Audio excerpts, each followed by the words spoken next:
Hello students, this is KK Bhatt here. Today I am going to teach you the chapter 3rd, part 4. Number 4 has been given in this page. Previous this you have read more about Kezia. I have told you about Kezia, what type of girl is Kezia, why is he afraid from his father, and so on many. Today I am going to teach you number 4. See here what is in 4. 4 में आप देखो क्या है. On Sunday afternoon. On Sunday afternoon, grandmother sent her down to the drawing room to have a nice talk with father and mother. What do you understand? On the Sunday यानी afternoon, दोपहर Sunday दोपहर बाद, रविवार को दोपहर में, आप कह सकते हो दोपहर बाद, ग्रैंड जो मदर है, उसकी जो ग्रैंड मदर है केजिया की, सेंट हर उसको भेजती है नीचे ड्राइंग रूम में. For what purpose? For to talk with father and mother, यानी अपने माँ और बाप से बातचीत करने के लिए केजिया को उसकी जो दादी माँ है नीचे भेजते हैं. ऐसा इसलिए करती हैं ताकि वो चाहती हैं जो इसके अंदर फियर कॉन्सेप्ट है या गलत इमेज अपने पिता के प्रति बढ़ रही है, उस इमेज से वो उसको निकालना चाहती है. इसलिए वो भेजती है उसको केजिया के पास, केजिया को भेजती है उसके माँ बाप के पास. But the little girl always found mother reading. लेकिन जब लड़की जाती है उससे बात करने के लिए, अपने माँ से बात करने के लिए, तो वो प्रायः पाती है कि उसकी माँ जो है वो रीडिंग मतलब कुछ पढ़ रही होती है. एंड फादर स्ट्रेस, देखो फिगर में दिया गया है, उसके फादर जो है एक सोफे पर लेटे हुए हैं पैर को सही करके, और दूसरी पिक्चर में दिखा रहा है उसकी माँ पढ़ रही है, और तीसरी पिक्चर में देखो केजिया है जो वहाँ खड़ी है. तो वही कह रहे हैं, but little girl always found, लेकिन छोटी लड़की हमेशा पाती है मदर रीडिंग, उसकी माँ पढ़ती हुई मिलती है. Father stressed out on the sofa, उसके पिता जो है वो सोफा पर लेटे मिलते हैं. His handkerchief is on his face, उनका जो हैंडकरचिप है, रुमाल है, वो कहाँ है? उसके मुंह पे पड़ा हुआ है. अब इसके बाद देखो क्या है. Always found mother reading and father stress out on the sofa. His handkerchief on the his feet is on one of the best cushion. दूसरे उसका जो पैर है वो दूसरी तरफ कुशन पर है. स्लीपिंग साउंडली एंड स्नोरिंग, शांति से नाक बजाते हुए वो सो रहा है.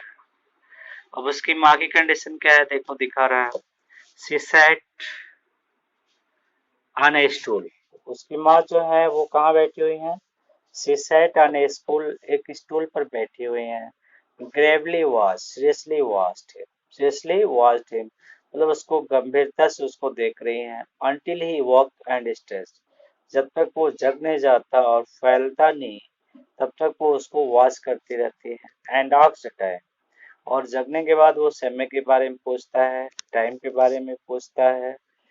दे लुक्ड एट हर, फिर वो उसकी तरफ देखता है. Don't starve to Kezia, don't starve so Kezia, उसकी माँ कहती है केजिया से, Kezia don't starve, don't see like that, मतलब ऐसे मत देखो, ऐसे उसको घूरो मत.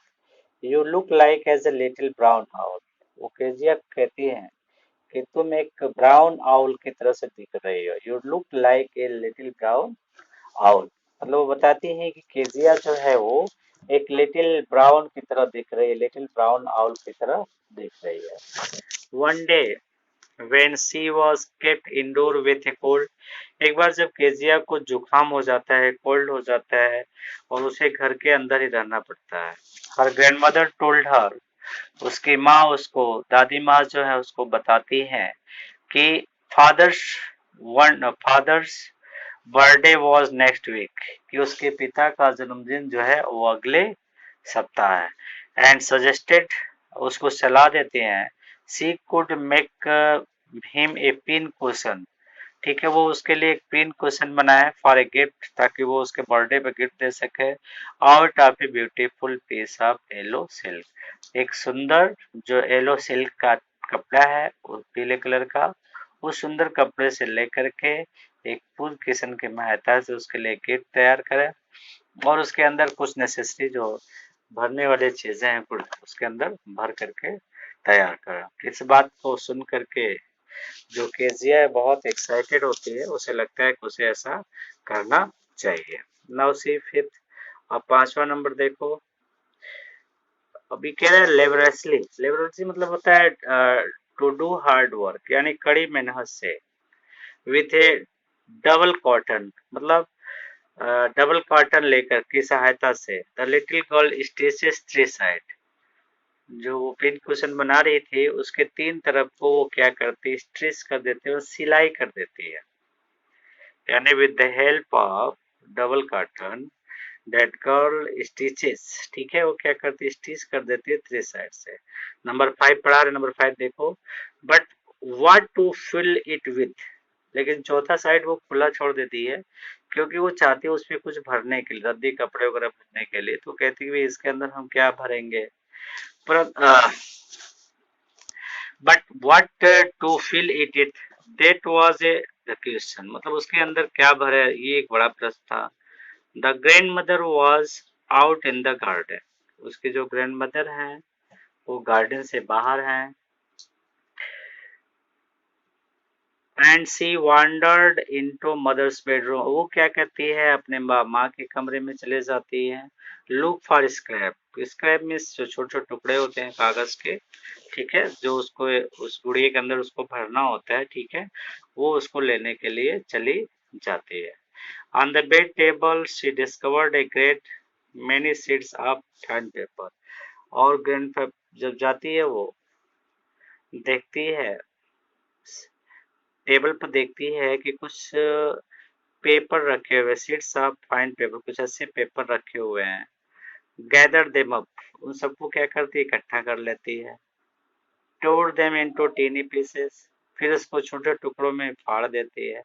And stuff her in case, और उसको उसमें भर देती है, जो पिन कुशन उसने बनाया था उसके अंदर उसको छोटे टुकड़ों को क्या करती है, भर देती है। Then sewed up the four side, और उसको भरने के बाद फिर चौथी तरफ से भी उसकी सिलाई कर देती है। इस तरह से वो क्या करती है, सिलाई कर देती है, यानी इस तरह से वो जो है एक पिन क्वेश्चन तैयार करती है अपने फादर के गिफ्ट, बर्थडे गिफ्ट के रूप में उसको वो तैयार करती है।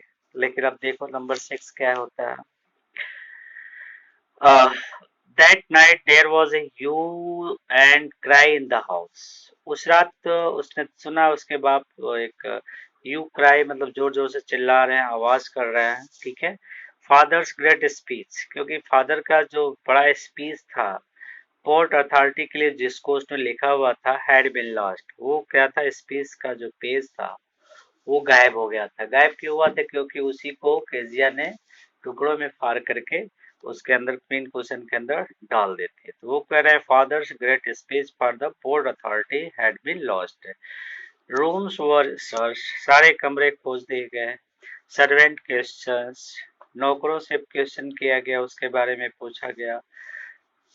Finally mother came into Kezia's room, और एट लास्ट जो मदर है उसकी वो केजिया के रूम में आती है पूछने के लिए कि भाई कहीं इसने तो उस पेज को नहीं हटाया। Kezia, I suppose you did not see some papers on the table in our room, मुझे मेरा मानना है कि शायद तुमने हमारे कमरे में रखी हुई चीजों को नहीं देखा होगा, था उसको छुआ नहीं होगा। Okay yes, she said, I tore them up for my surprise, तो कह रहा हाँ हमने देखा है, और हमने उस मेज पे रखे हुए कागज के पन्नों को कई टुकड़ों में फाड़ दिया है। स्क्रीन मदर, माँ उसके चिल्लाती है, कम स्ट्रेट, सीधे चलो।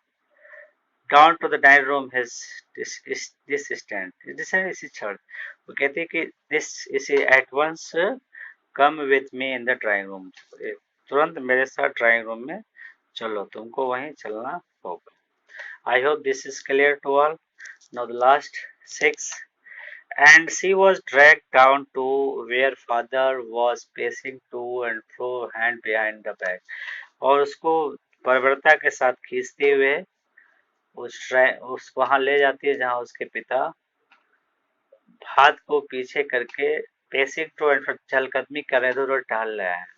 वेल ही सेड शार्पली, वो तेजी से बोलते हैं। मदर एक्सप्लेन, माँ उसकी सब कुछ बताती है। He stopped and stared at child, वो रुक जाते हैं टहलना और बच्चे की तरफ घूरते हैं। डिड यू डू दैट, क्या तुमने ऐसा किया है? No no no no no, she whispered, वो डर के कहती नहीं नहीं नहीं। Mother go up to her room, कहते हैं अपने कमरे में जाओ and face down the damn thing, उस बेकार की चीज को लाओ। See that the little child put to bed this instant, ध्यान रखो बच्चे को बिस्तर पे ही लेटे रहने देना, उसको परेशान मत करना। I think it is clear to all. Number 6. Okay. Next, number 7. I will discuss in the classroom. Then after I will make it in video. I hope it is clear to all. You understand the meaning of number 4, 5, and 6. I have completed 4, 5, and 6. I hope it is clear to all. Thanks to watch my video. I hope you will like, subscribe, and share in your groups. Thanks once again.